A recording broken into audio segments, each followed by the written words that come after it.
Hello guys. ज़रूरी नहीं रोशनी चिरागों से ही हो, शिक्षा से भी घर रोशन होते हैं। जब व्यक्ति स्कूल या कॉलेज जाना बंद कर देता है और ज़िंदगी की कठिनाइयों का सामना करता है तो उसे शिक्षा के महत्व का असली ज्ञान होता है। दोस्तों, आज की क्लास में हम आपको फर्स्ट लेसन जो अप्रोच का है ए गर्ल विद बास्केट पढ़ाने जा रहे हैं। तो चलिए मेरे साथ आगे बढ़ते हैं। I had left new Delhi for the Himalayas. जो इसके राइटर हैं विलियम सी डगलस, वो जो है अपना ऐसे उनके द्वारा लिखित ऐसे है और जो है उन्होंने अपने ट्रिप के बारे में लिखा है।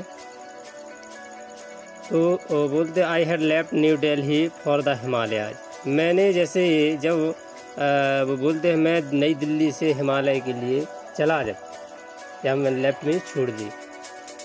आई was going as far as Bareilly by train and then by car to Ranikhet, an old British Army hill station located on a 6,000 foot ridge opposite a 120-mile stretch of snow-capped Himalayas। देखिए, I was going जैसे जब मैं जो है जा रहा था कहाँ के लिए, बरेली से बाई ट्रेन रेलगाड़ी द्वारा मैं बरेली तक रेलगाड़ी से जा रहा था। फिर रानीखेत तक कार से जाना था।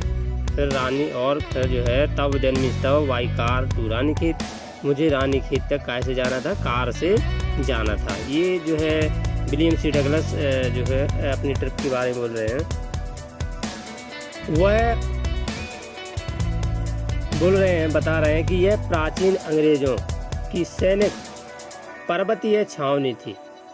यह प्राचीन काल में एंशियंट टाइम की जो अंग्रेजों की जो सैनिकों के लिए जो पर्वत पर जो बनी थी स्टेशन, हिल स्टेशन जैसे बोलते हैं, तो उसे पर्वतीय छावनी थी जो बर्फ से ढके हुए 120 मील तक फैले हिमालय के सामने 6000 फीट ऊंची पर्वत श्रेणी पर स्थित है। आगे बढ़ते हैं।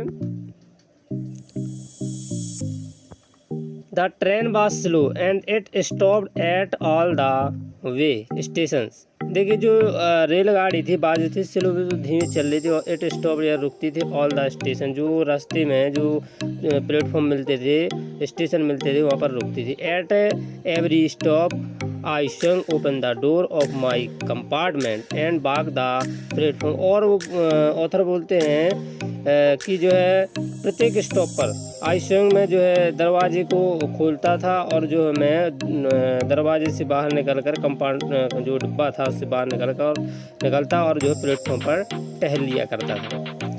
The platform were packed with people. और जो प्लेटफॉर्म पे जो है भरे हुए थे कैसे, पीपल लोगों से, Sikh, Muslim, Hindu, soldiers, merchants, priests, porters, beggars, hawkers.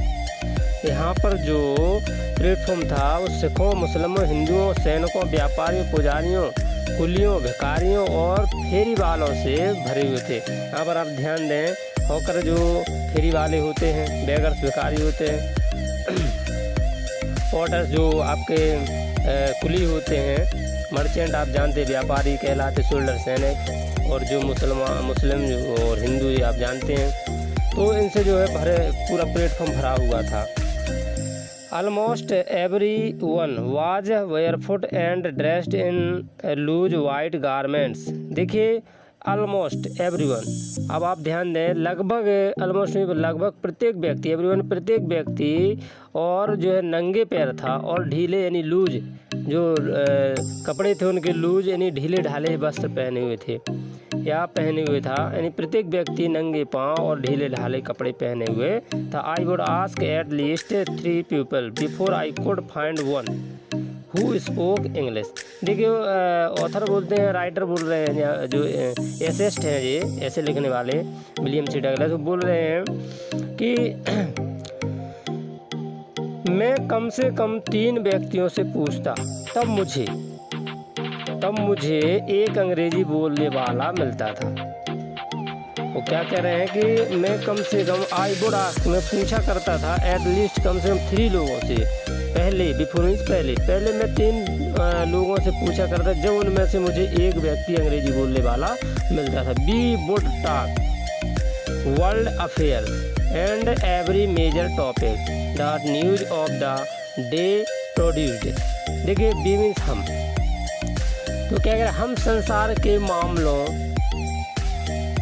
और प्रत्येक उस महत्वपूर्ण विषय पर बात करते जो उस दिन के समाचारों में होता था। संसार वो कह रहे हैं अपने बी वो टाक, हम बात करें संसार के अपने मामले और प्रत्येक मेजर जो महत्वपूर्ण जो उस समय के जो टॉपिक थे उनके बारे में, और द न्यूज समाचार ऑफ द डे, और ये उस दिन की जो न्यूज बनती थी जो प्रकाशित होती थी उसके विषय में उन समाचारों के। In this way, I was trying to get a feel of the pulse of the nation, checking opinion against official attitudes and reports। ध्यान दें, और इसके बाद में क्या बोल रहे हैं कि इस प्रकार से मैं सरकारी दृष्टिकोण तथा रिपोर्ट से जनता के विचारों की तुलना करके राष्ट्र के लोगों की भावना जानने की कोशिश करता था। चेकिंग का ओपिनियन अगेंस्ट में मतलब होता है विरोध में, ऑफिशियल एटीट्यूड जो व्यक्ति के सरकारी जो गुण होते हैं रिपोर्ट्स उनको जो है मैं जानने की कोशिश करता था, यानी उनकी जो भावना थी उनको जानने की मैं कोशिश किया करता।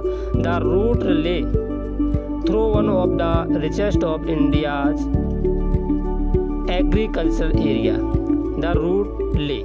देखिए यह रास्ता भारत के सर्वाधिक विकसित, यानी रूट में रास्ता ले जो पड़ा हुआ था जो जा रहा था थ्रू वन, जो ये रास्ता था संसार के यानी सर्वाधिक विकसित भारत के सर्वाधिक विकसित कृषि क्षेत्रों में से एक था।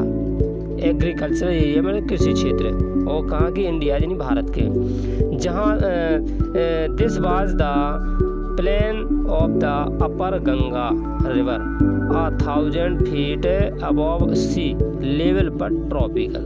दिस मीन्स बाज मीन्स था प्लेन यानी समतल ऑफ अपर गंगा। तो बता दें आपको जहाँ से हम गुजर रहे थे वो स्थान काफ़ी विकसित था, और यह ऊपरी गंगा नदी का मैदान था। कहाँ का था यह जो मैदान था, अपर गंगा रिवर, ऊपरी गंगा नदी का जो है मैदान था, जो समुद्र तल से कैसा, अबव मीन्स ऊपर, सी लेवल समुद्र तल से 1000 यानी 1000 फीट ऊंचा, 1000 फीट ऊंचा था। द गंगा बाज brown silt Solan with flood waters, it's overflow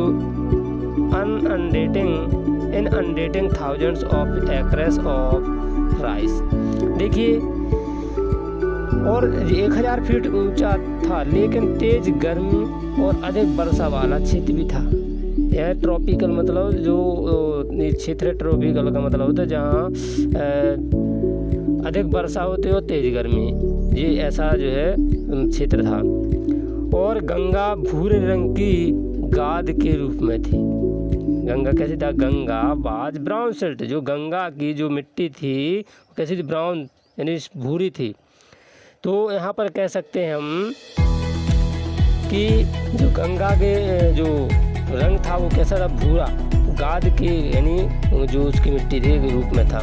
वह बाढ़ के पानी से उफन रहे थे, यानी वो कैसे उफन रहे, सोलन विथ फ्लड वाटर्स, जो फ्लड मीन्स बाढ़ के पानी सोलन मीन्स उफान ले रही थी।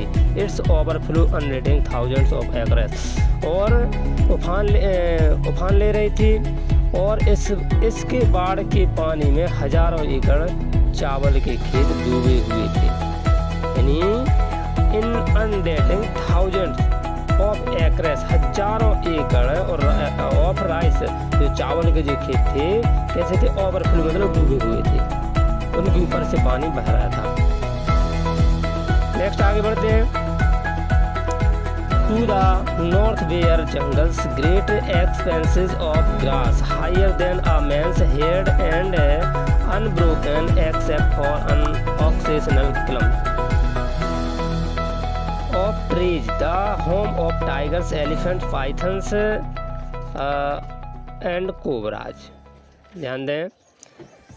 इसके बाद में क्या होता है, ऑथर बोलते हैं to the north, to the north, जो उत्तरी मैदान यानी उसका जो उत्तर का क्षेत्र था, उसके उत्तर की ओर जंगल थे जिनमें मनुष्य के सिर से ऊंची घास थी। नॉर्थ वेयर जंगल, बहुत बड़े जंगल थे, एक्सपेंस ऑफ ग्रास, और जो वहाँ पर बहुत सा घास था, लेकिन घास कैसा, higher than a man's head, जो मनुष्य, हायर मीन्स ऊंचा, देन अ मनुष्य, मनुष्य यानी व्यक्ति के सर से भी ऊंचा जो है वहाँ पर घास थी, हेड मीन्स सर, एंड अनब्रोकन एक्सेप्ट, मनुष्य के से यानी व्यक्ति से भी यानी ऊंची वहाँ की घास थी, और कहीं कहीं पेड़ों के समूह भी थे, और कहीं कहीं पर पेड़ों के क्या थे, समूह थे। इन जंगलों में चीते यानी यहाँ पर ट्रीज होम, जो क्लम्प ऑफ ट्रीज, क्लम्प यानी ऑक्सीजनल क्लम्प, जो पेड़ों के जो समूह थे, कहीं कहीं पर बहुत पेड़ों के समूह, जिनमें क्या, टाइगर यानी चीता, एलिफेंट्स हाथी, पाइथन यानी, तो यहाँ पर जो यहाँ राइटर ने बताया, विलियम सी डगलस बोल रहे हैं कि इन जंगलों में चीते, हाथी, अजगर तथा जहरीले सांप रहते थे। नेक्स्ट आगे बढ़ते हैं। Everywhere else there was flat land running to the horizon, but dotted here and there by the sacred banyan tree or by rows of pakar trees shaped like elms and having thick twisted trunk। देखिए everywhere, जहाँ भी, else there यानी यहाँ पर जो है William C Douglas बता रहे हैं कि इसके अतिरिक्त, एवरीवेयर एस, इसके अतिरिक्त समतल भूमि भी थी। कैसी भूमि थी, समतल जो है, फ्लैट भी समतल, लैंड मीन्स भूमि, समतल भूमि भी थी। आगे बढ़ते हैं। जो क्षितिज तक फैली थी, क्षितिज आप जानते, हॉरिजन यानी क्षितिज, जहाँ पर धरती और आसमान मिलते हुए प्रतीत होते, वो क्षितिज बोला, यानी जहाँ तक नजर जाती थी तो वहाँ तक, यानी जो क्षितिज तक फैली थी बहुत दूर तक। किंतु यहाँ वहाँ पवित्र बरगद, बट डॉटेड हेयर यानी यहाँ वहाँ, एंड देयर बाय सैक्रेड बनियान, पवित्र बनियान ट्री यानी बरगद के पेड़, पवित्र बरगद तथा पीपल के वृक्षों की कतारें थी, जो यूरोपीय एल्म, जो यूरोप में पाए जाते एल्म वृक्ष जैसे आकार के थे, और उनके तने मोटे तथा घुमावदार थे। उनके तने कैसे थे, मोटे तथा घुमावदार थे। नेक्स्ट आगे बढ़ते हैं। Hot humid air was moving in from the south west. देखिए,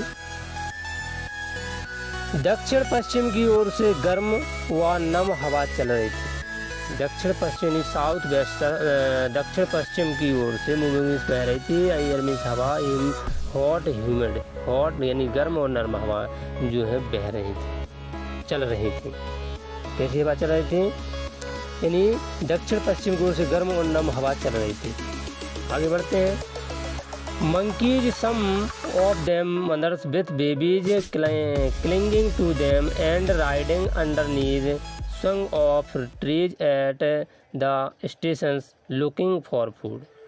देखिए, अब विलियम सी डगलस बताते, monkeys some of them baby mother with baby, यानी जो बंदर थे, जो वो कह रहे हैं कि स्टेशनों पर जो खाने की तलाश है, बंदर पेड़ों से उछल कर आ जाते थे।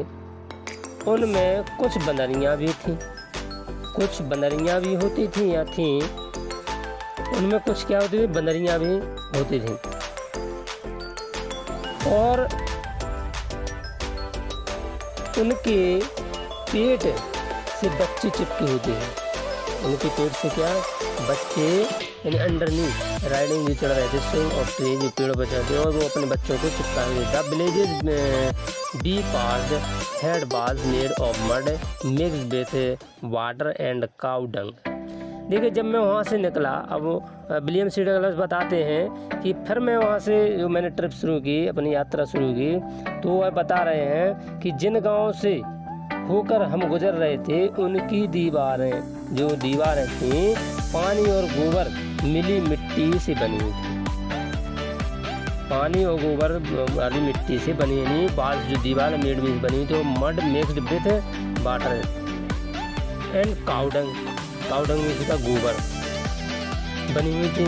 There peaked roof their thatched bundles of grass tied to bamboo poles stretch across the rafters. और देखिए मिट्टी से बनी हुई थी, उनकी नुकीले जो उनकी जो छतें थी, नुकीली छतों पर छप्पर पड़े थे। ढलुआ बल्लियों पर फैले हुए बांसों पर घास के बंडल भी बंधे हुए थे, जो ढलाऊकार मतलब जो तिरछे थे, जो ढलान से थे, उस पर जो है क्या लगे हुए थे, बांसों के जो है बंडल यानी बांस लगे हुए थे और उन पर जो है घास का बंडल छाया हुआ था, घास का बंडल उस पर छाया हुआ था। That day the pumpkin vines that grew honor them were in bloom, trailing streaks of yellow over drab boughs। आगे बढ़ते हैं और क्या कहते, छप्परों पर कद्दू की मटमैली, यानी जो दैट डे उस दिन द पम्पकिन यानी जो कद्दू बांस में उसकी जो बॉल होते हैं, ग्रू ओवर देम उनके ऊपर से यानी मोटी बेलें लटकी हुई थी। हम कह सकते मटमैली यानी ग्रू बांस जो ग्रू ओवर देम जो उनके ऊपर से लगी हुई थी। Bare and bloom trailing stick of yellow over the pass यानी लटकी हुई थी, जिन पर खिले फूल पीले रंग की टेढ़ी मेढ़ी रेखाओं जैसी लग रही थी, टेढ़ी मेढ़ी रंग की रेखाओं जैसी, यानी ओवर ड्रैप बाज जो दीवारों पर जो लटकी ट्रेलिंग स्ट्रीक टेढ़ी मेढ़ी सी लग रही थी। आगे बढ़ते हैं। At once station my routine of talking with the people was interrupted. देखिए एट वंस एक स्टेशन पर मेरा लोगों से बात करने का क्रम, एक स्टेशन पर क्या कह रहे हैं, रूटीन मतलब क्रम, टॉकिंग मीन्स बात करें, विद द पीपल लोगों से, वाज इंटरप्रेट टूट गया। As soon as I alighted a group of young children gathered around me. और देखिए क्या कि मैं जैसे ही डिब्बे से नीचे उतरा, एज सून एज जैसे ही आई अलाइटेड में नीचे उतरा, तो एक बच्चों का झुंड मुझे चारों तरफ से घिर गया, यानी बच्चों की जो एक टोली थी मेरे चारों ओर एकत्रित हो गई। दे बेयर सेलिंग बास्केट, वे टोकरियाँ बेच रहे थे, hand woven read basket with simple design and pattern. देखिए जो वहाँ पर बच्चे थे वो टोकरियाँ बेच रहे थे जो हाथ से बुनी हुई थी, सरकंडे की सादा डिजाइन की बनी हुई थी। जो सरकंडे जो एक लकड़ी जो जैसे हमारे बरगू साइड बोलते हैं और भी हो सकते उससे जो बनी हुई थी, उस लकड़ी से बनी हुई थी। They held the basket high shouting words I did not know but conveying unmistakably their desire. इसके बाद में देखते क्या होता है कि वे टोकरियों को ऊंचा उठाए हुए थे और तेज आवाज़ में ऐसे शब्द बोल रहे थे जैसे जिन्हें हमें समझ नहीं पा रहा, नहीं मैं उन्हें समझ नहीं पा रहा था। नहीं दे मीन से हेल्ड द बास्केट लड़का हाई मीन ऊपर से उठाए हुए थे, साउटिंग चिल्लाए थे, बर्ड मीन शब्द आई डोंट नो मैं नहीं जान पाया, but conveying unmistakably their Dzire, लेकिन मैं जो है उनके शब्द जो थे उनके शब्द उनकी इच्छा के अनुसार जो थे, तो मैं उसको जो है उनकी इच्छा प्रकट कर रही थी और मैं समझ पा रहा था उनके उन शब्दों से, मतलब उनके जो फेशियल तौर पर मैं उनको समझ पा रहा था कि इनकी क्या इच्छा है। आगे बढ़ते हैं। देयर बेयर रिफ्यूजी चिल्ड्रन, ये शरणार्थी बच्चे थे। When partition between India and Pakistan was decreed, hundreds of thousands of people pulled up their roots and change their residences. देखिए ये शरणार्थी बच्चे थे और जब भारत और पाकिस्तान के बीच जो विभाजन का निर्णय हुआ था तो लाखों लोगों ने अपने निवास स्थानों को छोड़ दिया था। यानी लाखों लोगों ने क्या कर दिया था, अपनी जगह को छोड़ दिया था, अपने निवास स्थानों को छोड़ करके और क्या कहें 90 लाख लोग धार्मिक उन्माद के डर से पाकिस्तान से भागकर भारत आ गए। कहाँ पर? Change their residence. और 9 million people left Pakistan and came to India. और 90 लाख लोग जो है पाकिस्तान छोड़ करके भारत आ गए थे। और driven by the fear of religious fanaticism. और काय के कारण जो धार्मिक उन्माद जो उत्पाद बढ़ गया था उसके भय के कारण जो मारकाट चल रही थी उस भय के कारण जो है इंडिया में आ गए थे। They were poor people to start with they were poorer as they began their long trek for all they could carry was a bit of food and a few belongings. देखिए क्या होता है, दे where few belonging, कुछ भोजन के कारण उनके पास जो कुछ भोजन, सून दे वेयर आउट ऑफ फूड, और उनके पास में जो भी भोजन बचा हुआ था शीघ्र ही वे उस भोजन को भी खत्म कर चुके थे, भोजन उनका समाप्त हो गया। A few days after they started they began to fall by the beside from the weakness of hunger and diet. देखिए फ्यू डेज, कुछ दिन बाद दे स्टार्ट, उन्होंने यात्रा जो उनकी यात्रा थी, दे बिगन टू फॉल, अब उनके पास कोई भोजन सामग्री नहीं थी तो कुछ दिन बाद जो उन्होंने यात्रा की तो यात्रा के दौरान दे बिगन, उनका जो है भूख के कारण गिरना शुरू हो गया। और जहाँ पर कहाँ पर बे साइड रास्ते में, और काय के कारण भूख से परेशान अर्थात भूख के कारण और भूख से कमज़ोर होने के कारण जो है वो रास्ते में गिरना शुरू हो गया और जहाँ जो भी गिरा वहाँ पर ही उसकी मृत्यु हो गई। तो इस वीडियो में बस इतना ही, और नेक्स्ट वीडियो में हम जो है इससे आगे आपको पढ़ाएंगे। तो आपको हमारा वीडियो कैसा लगा हमें कमेंट करके जरूर बताएं।